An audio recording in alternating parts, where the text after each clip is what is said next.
Vishrambag police Thane हद्दीत दिनांक 25 रोजी मध्यरात्रीच्या सुमारास इसम नामे आनंदा हनुमंत सर्जे वय वर्ष 28 यास उपचारासाठी दाखल करण्यात सिव्हिल हॉस्पिटल येथे उपचारासाठी दाखल करण्यात आले होते। तेथे वैद्यकीय अधिकाऱ्यांनी तपासून त्यास दाखलपूर्व मयत असल्याचे घोषित केले।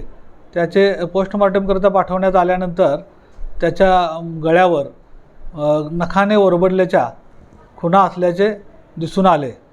त्या अनुषंगाने आम्ही त्या जखमा कशाने झाल्या आहेत याबाबत मयत व्यक्तीची पत्नी यांच्याकडे तपास केला, चौकशी केली असता ती प्रथमदर्शन सुरुवातीला टाळाटाळ करण्याचा प्रयत्न केला।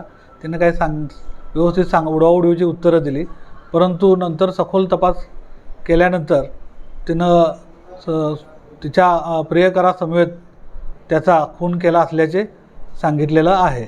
सदरचा मयत व्यक्ती हा तिला वारंवार दारू पिऊन त्रास देत होता, या कारणाने तिनं त्याचा खून केला असल्याचं सांगितलं।